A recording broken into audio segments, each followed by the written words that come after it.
कहानी कुछ यूं है कि एक बादशाह के तमाम बच्चे बचपन में ही फौत हो जाते थे, लेकिन एक दिन उसकी एक बेटी पैदा हुई। जब वो दुनिया में आई तो हकीमों और आलमों ने बादशाह से कहा कि अगर वो चाहता है कि उसकी बेटी जिंदा रहे तो उसे जमीन के नीचे एक गड्ढे में रखा जाए, क्योंकि उसके अलावा कोई और रास्ता नहीं है। बादशाह को ये तजवीज पसंद आई और फौरन जेर जमीन एक गड्ढा खुदवाया गया, जिसकी हर सिमत पहरा बैठाया गया। शहजादी को वहां रखा गया और एक दाया मुकर्रर की गई जो रोज सुबह वो शाम उसके लिए खाने का इंतजाम करती। यूं वक्त गुजरता गया और वो 15 साल की हो गई। उसका हुस्न बेमिसाल था। एक दिन वो जेर जमीन कैद से उकता गई। उसने वहां रखी तमाम कुर्सियां इकट्ठी की, उनके जरिए ऊपर चढ़ी और शीशे की छत तोड़ दी। जैसे ही उसने अपना सर बाहर निकाला, उसने एक वसी समंदर देखा। सूरज की रोशनी जब उस पर पड़ती तो पानी इतना चमकता था कि आंखें चिंधिया जाती। वो हैरान होकर कहने लगी, अगर जमीन की कोई तह है तो उसका कोई ऊपर भी होना चाहिए। वो काफी देर तक इस मंजर में खोई रही, फिर नीचे उतर आई। जब उसकी आया ने शीशा टूटा हुआ देखा तो उसने घबराकर पूछा, उफ अल्लाह, ये शीशा किसने तोड़ा है? शहजादी गुस्से से बोली, मुझे यहाँ से निकालो, मेरा अब यहाँ दम घुटता है, मुझे भी बाहर की दुनिया देखनी है। दाया ने बादशाह के पास जाकर शहजादी की बातें उसे बता दी। बादशाह ने दोबारा तबीबों से मशवरा किया, जिन्होंने कहा उसे आहिस्ता आहिस्ता गड्ढे से बाहर निकालो ताकि उसकी आंखें रोशनी की आदी हो सकें। फिर शहजादी को एक खूबसूरत गुलाबों से भरे बाग में ले जाया गया। वहां चलते चलते शहजादी ने समंदर को देखा और गहरी सोच में डूब गई। फिर वो अपने वालिद के पास गई और कहा, अब्बाजान, मेरे लिए समंदर पर एक शीशे का महल बनवाइए, जिसमें सोने और हीरे के कुर्सियां हों और कीमती कढ़ाई वाले फर्नीचर हों।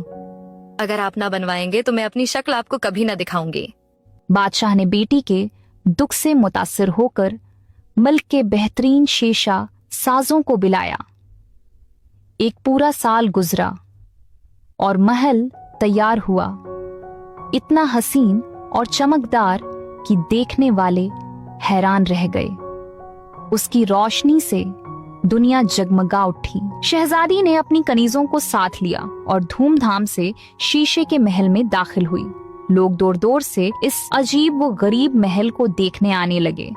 कोई कश्ती में, कोई जहाज पर। एक दिन यमन के शहजादे ने इस महल के बारे में सुना और अपने वालिद से जाने की इजाजत मांगी और शहजादा अपने साथियों के साथ समंदर का सफर करने लगा। कई दिनों के बाद उन्होंने दूर से चमकता हुआ महल देखा।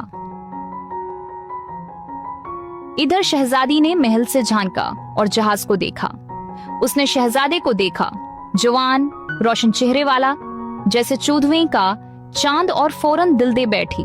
शहजादे ने भी उसे देखा। शहजादा शहजादी को देखते देखते सो गया।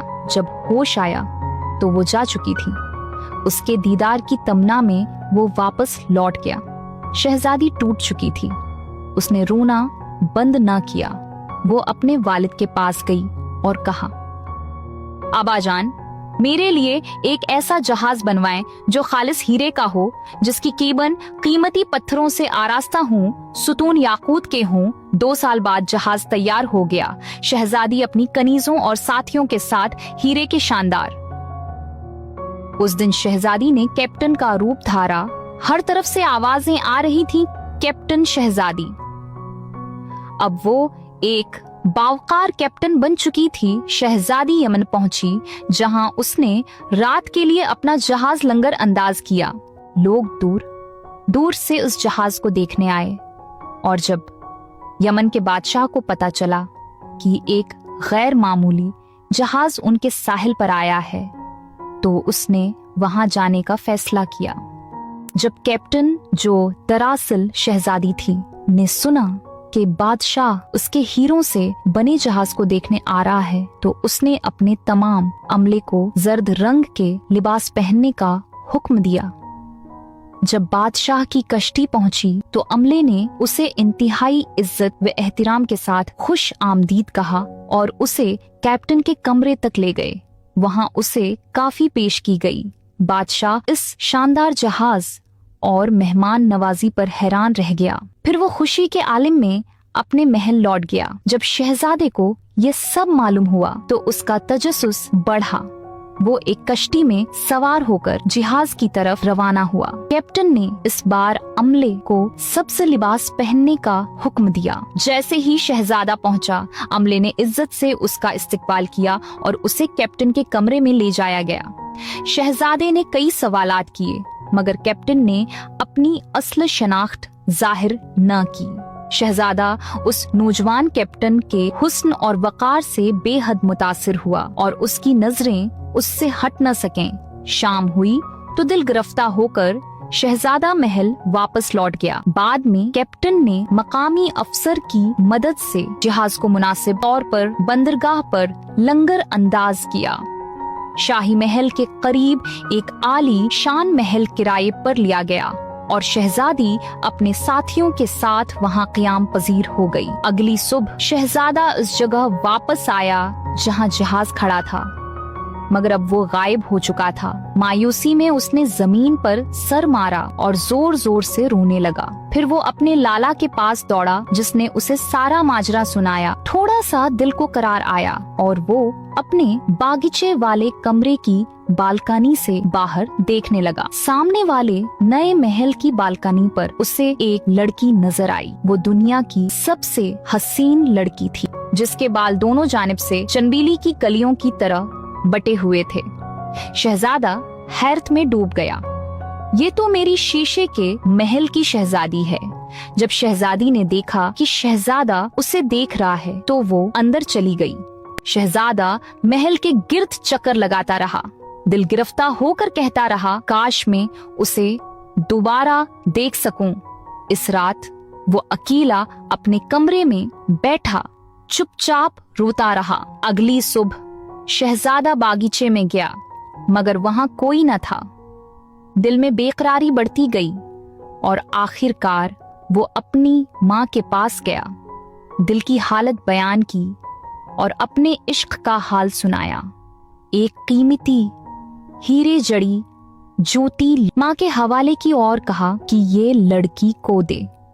मलका दिल पर जबर करके लड़की के महल पहुंची और तहफा पेश किया, मगर लड़की ने जूतियां लेने के बाद बगैर कोई रद्द-ए-अमल दिए उन्हें बावर्ची खाने की लौंडियों को दे दिया। मलका महल वापस लौटे और शहजादे को हकीकत बताई।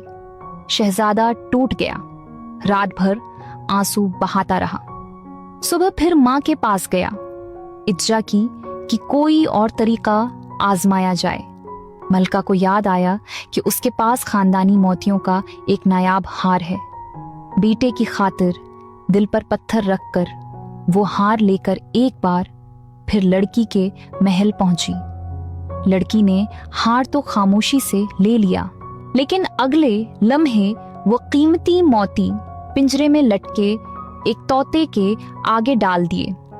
तोता मजे से मोती चटक चटक कर खाता रहा। मलका शशदर रह गई। मलका ने लड़की से गुजारिश की कि वो सिर्फ एक बार दीदार करा दे, तो लड़की ने शर्त रखी, एक सोने का पुल बनवाया जाए जो चारों तरफ असली गुलाबों से सजा हो और शहजादा उसके एक सरे पर हो, तब वो आएगी।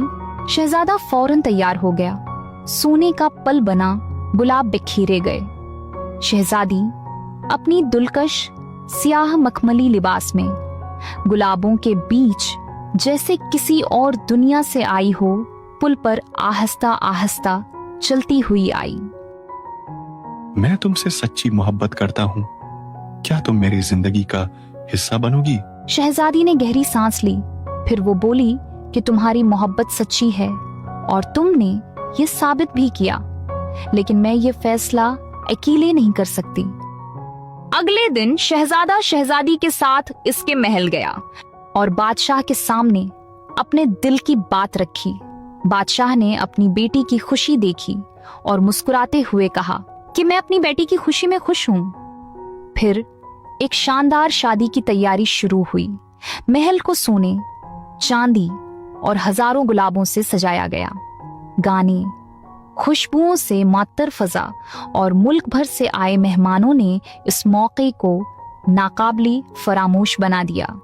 शहजादी ने नीले और सनहरी लिबास में चमकते हुए जलवा दिखाया और शहजादा नफीस शाही लिबास में किसी शहजादे की बजाय एक ख्वाब सा लग रहा था। शादी 40 दिन और 40 रात जारी रही और आखिरकार मोहब्बत, इज्जत और अज़्म के साथ एक हसीन अंजाम तक पहुंच गई।